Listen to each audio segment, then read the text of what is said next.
Anyway, because Nebraska added Jared Garcia and Leo Curtis, formerly offered by Creighton, since our last episode. They added both those guys. Yeah, I guess we can start with Jared Garcia. Please. He came first. As we saw Nebraska building this roster, I've said this plenty of times on here that it felt much more similar to the 23-24 team than the 24-25 team. Much more guys who can shoot, much more versatility. With that said, they were kind of lacking, kind of a banger down low. A guy who could get rebounds, block shots, and which was what was I think a big part of why they built the roster the way they did last year was the way they got thrown around against Texas A&M. I think so too. In the first rounds, they needed someone like that who can go out there, throw your body on someone, get a rebound, and that's Jared Garcia.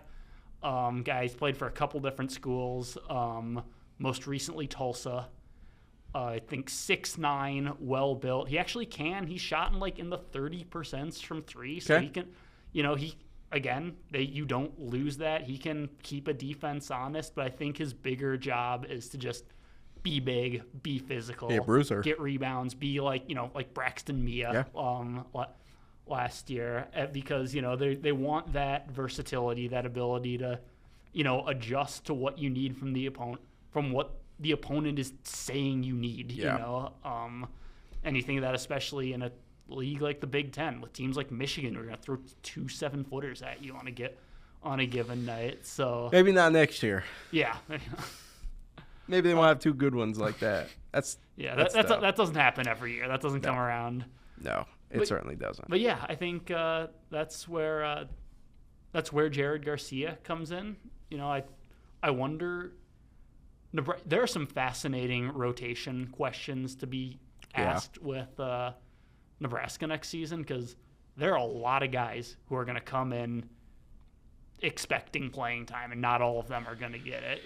There's only 40 minutes. Yeah, and Nebraska played 8 2 years ago, 8.5 last year, kind of. The aforementioned Braxton Mia was at the end of the year. Fred described him as matchup based, so he played sometimes. So 8 or 9 last year, and Nebraska reasonably has 13 guys who were brought in to play, who will compete for playing time. So I'm interested in seeing that, and that brings us to Leo Curtis, who I think, given the construction of Nebraska's roster, projects as a little bit more of a longer term. I think so too. This probably not going to be a major contributor right from the jump. When Nebraska had that open roster spot after adding Jared Garcia, I think this was the obvious direction to go of, someone similar to, he was a walk-on, so he didn't count against the scholarship limit, but Justin Bolus last year. Yeah. A guy who, someone with potential, might not be the guy to jump right in and play 20 minutes a game right away, but someone like that. And they got that with Leo Curtis, a guy from Iceland who started playing basketball when he was 15 or 16 years old. Late bloomer. Very late bloomer. It's funny because I talked to him on the phone a couple days after he committed. I think it was the next day, and he said, he played soccer, as a lot of people from Europe do, and he football. Said, and he said he grew up, and growing up, everyone was always saying, hey, what, you should play basketball. You're so tall. You should play basketball. He's 7'1", and finally he was just like, okay, I'll play basketball. Why not? And he said, his goal within the first year of playing basketball was to make the Icelandic national team. Did he? He did. Yeah. Isn't that nuts? Yeah. Could you imagine just saying I want to play for Team USA. Your sophomore year of high school. Yeah. After never playing basketball, after a life of football. Yeah. That you say, I'm gonna make the USA national team. Now, and then you do it. Yeah. Now, with that said, Iceland's population is about 20,000 people more than Lincoln. Right. So it's way different. Yeah. If you're 7'1" and you start playing basketball for the first time at age 15, and you say my goal is to be one of the best 12 players in Lincoln, that's pretty reasonable. And okay. And that And that's what he did. He played internationally for Iceland, came to the United States where he played at a prep school in Boston, and got some pretty high offers. Creighton offered on his first go around. He initially committed to Arizona State, decommitted, had a very condensed recruiting process afterward. But yeah, in terms of what he brings to Nebraska, potential, obviously, he is a guy who you could definitely see being a very good rim protector in the next couple of years at 7'1" and long. He can shoot it a little bit. Already, he is a solid shooter. And I think it's just, for him, it's just the natural kind of development. He needs to get bigger. He told me that. His high school coach told me that, he needs to keep going in the weight room. And but that's normal for a guy That'll his happen. age. He'll fill out when he gets to Lincoln. Yeah. But I think just, he is a guy who could contribute to Nebraska, a year, 2 years down the line, just because he has all the tools.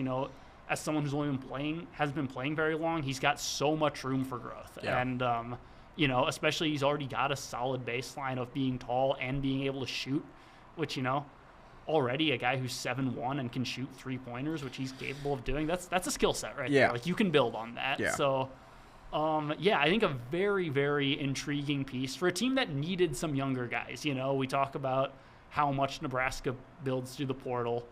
They can really benefit from building a nice core of guys who can actually, develop within the program. Him and Braden Frager and Quentin Rhymes coming in, who can develop together and get better together and eventually, be the guys who are the main contributors on the team. Yeah, that's kind of how Creighton's done it. Obviously, you have got I know Isaac Trout started his career elsewhere, but over the past couple of seasons, you have mainstays like Jason Green and obviously it was Mason Miller until this offseason, Isaac Trout, and you just have guys who might not be your stars per se, but that you can rely on when it means the most. And more importantly, that can anchor your program through a couple of seasons, ideally, if not more. So adding a guy like that's huge. Yeah. And that doesn't even include the on the court. You know what I mean? It's just you have to have guys like that in your program for your program's sake. Yeah. As cheesy as it is, I hate when people talk about culture. Yeah. But for culture's sake, you have to have a few of those guys. Yeah. We found out, Wilson, that next season Creighton is going to start with another marquee exhibition. They are. Just found that out today. We found that out. We're recording this on Tuesday. We found out, I don't know, maybe an hour before hopping in the studio, or give or take, that Creighton is going to host Iowa State for a preseason exhibition on October 17th at the CHI Health Center. So, what, two weeks before, little more than 2 weeks before the season officially starts, we'll get another NCAA tournament matchup to I don't want to say kick off the season, because that's not right. Get a little to taste preview the season. Yeah. How about that? Yeah. To preview the season, because of course last year, before this past season, Creighton hosted Purdue in a charity exhibition. I don't think this is a charity exhibition with Iowa State. I think it's just a straight up exhibition. Some NCAA legislation passed last year, I think. Certainly this year.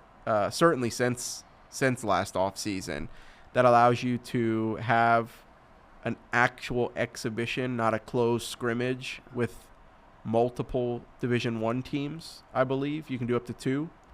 So this is obviously one of them. It's Iowa State said it's the beginning of a home and home exhibition series, sure, which you never hear, but apparently per Iowa State, Creighton will then make a return trip to Hilton Coliseum before next season, the 2026-27 season, which is absolutely also not a real insane to say. So that'll happen. That'll be pretty fun. They've had close scrimmages for years. Those two programs in particular because of the connection between Greg McDermott and TJ Otzelberger, one of his former assistants, obviously. As we were saying, as far as we know, the only guy who to work for both Greg McDermott and Fred Hoiberg. I couldn't think of anyone else. Yeah, off the top of my head. So it'll be a fun little meeting between two former co-workers, if you will, and obviously two programs that have become NCAA tournament mainstays over the last handful of years or so. So that'll be a fun way to preview the season. And then let's get them out of here on this, Wilson, because we're about a month out from the NBA draft, and the Combine just finished last week, and we had our eyes on it because Bryce Williams was there for Nebraska. He was.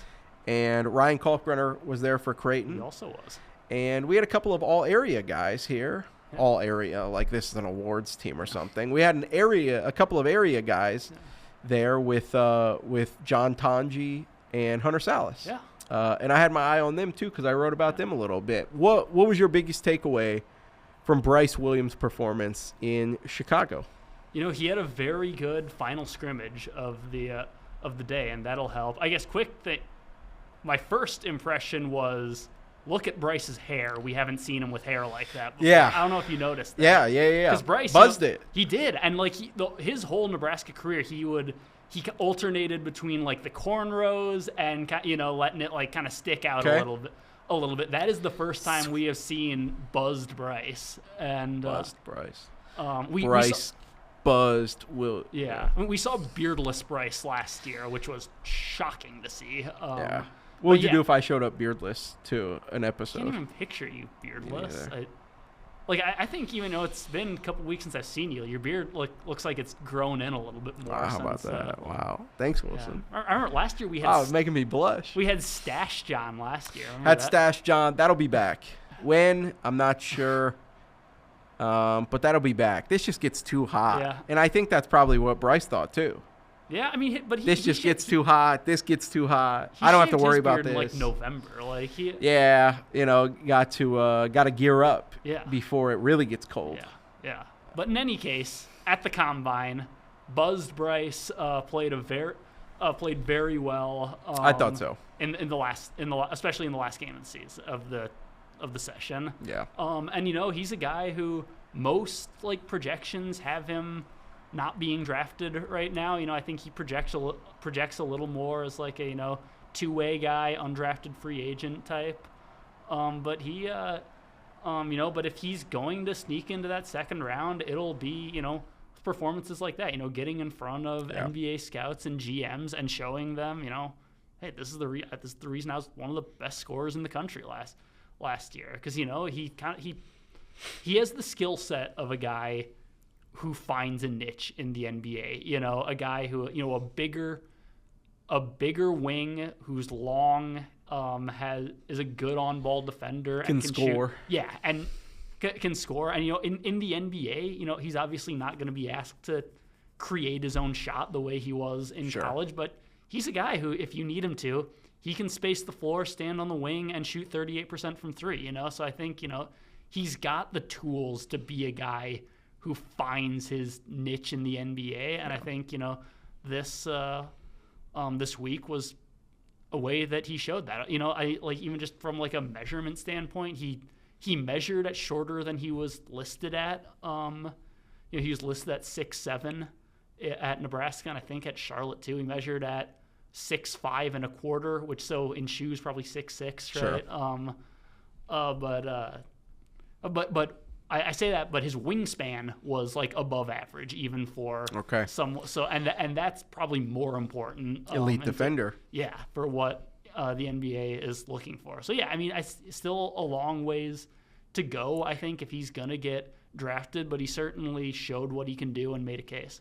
I think so. I really do. He seems like one of those guys who could either sneak into the last 5-6 picks, or be one of the priority free agents, like one of those guys who signs immediately after. And we talk about that. There's a certain point. I think you hear about this more in the NFL, but it's true in the NBA too. At a certain point, it's almost better to not get drafted than it is to be the 58th overall pick. Yeah. Because then you can sign with the team that is going to put you in a position to succeed, Yeah. that is going to be the right fit for you.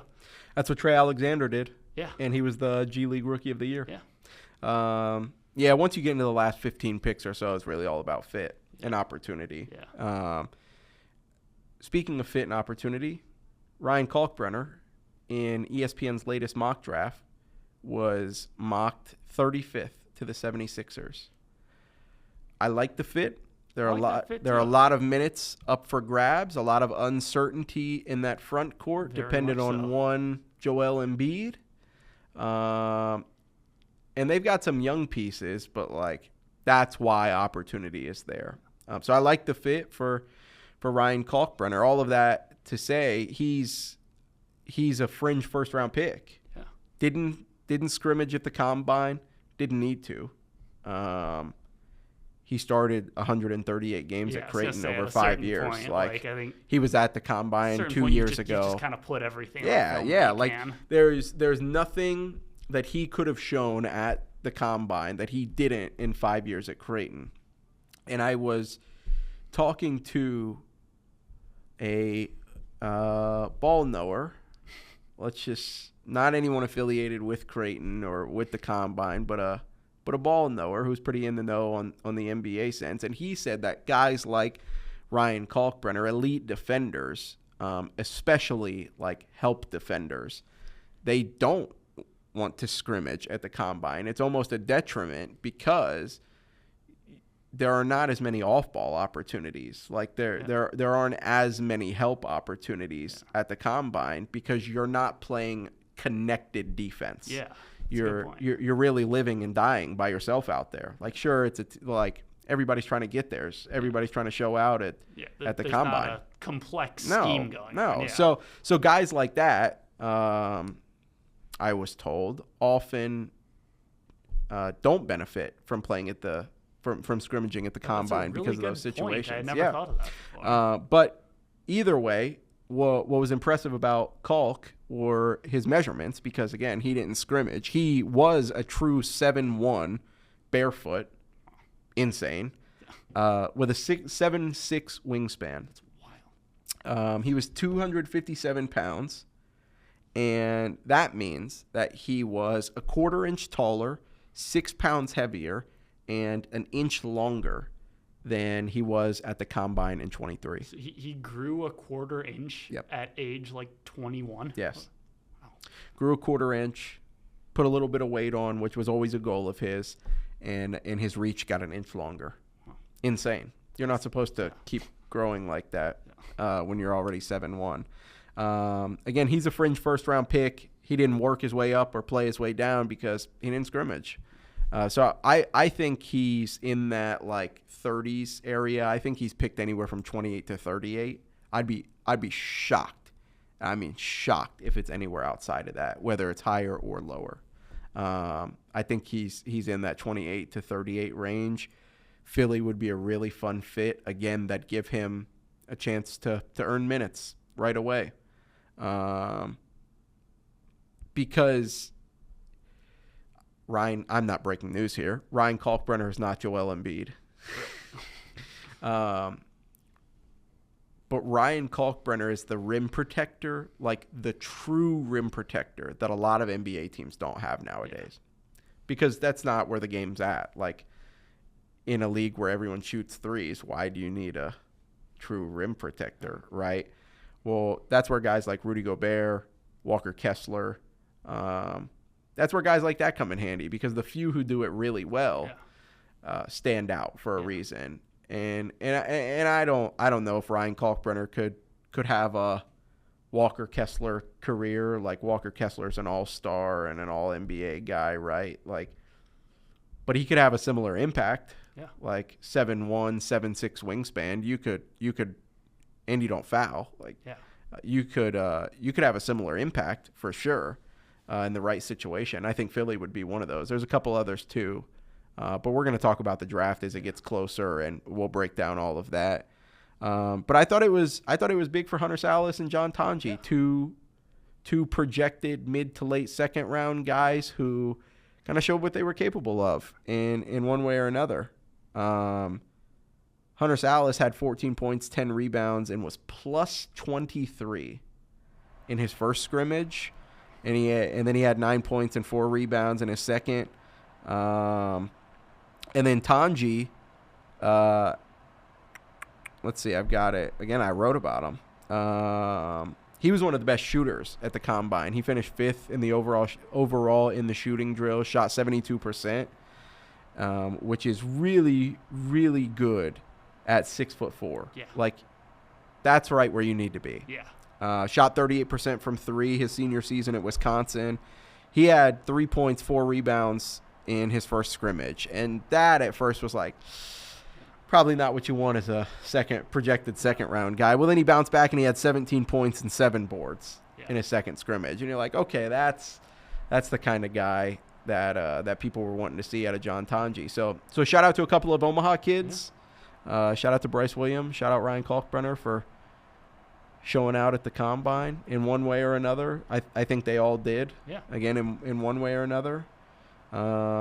What's the immediate? Let's get him out of here on this. What's the immediate future look like for you, Wilson? For example, Greg McDermott is going to be available in early June when Creighton has its team camp. So we'll get an update from him on a couple of things. Maybe they'll have another offseason edition by then. I don't know. But we'll have Greg McDermott in early May or in early June, and catch up on Creighton. Anything like that in the immediate future? Not down officially. in Lankin. Last off season we talked to a couple players in July, and then Fred maybe a week after that. Sure. So I wouldn't be shocked there's something like that. Just as the off season gets going. Nebraska, I forget the exact day, but it's early June. Convenes for their summer workouts. That'll be it, huh? Yeah. Then we'll be on the way. Yeah. Insane. Absolutely insane. You got anything else for him? I don't think so. Me neither. That'll wrap things up for this week's episode of Half Court Press. Thank you for joining us. Thank you for sticking around. We'll try and it won't be that long again until we talk to him. Because, again, we'll have the NBA draft that we're gearing up for and a few guys to keep eyes on that. And I'm sure something will transpire over the next week or a couple of weeks or so, and we'll have plenty to talk about. Yeah. That's going to do it for Half Court Press. He's Wilson Moore. I'm John Walker. If you want to read all of his stuff, please go over to omaha.com. If you want to read all of mine, go to omaha.com. If you want to read, Be literate. because you should want to be literate, then go over to omaha.com. Do that. We'll talk to you guys next time. See ya.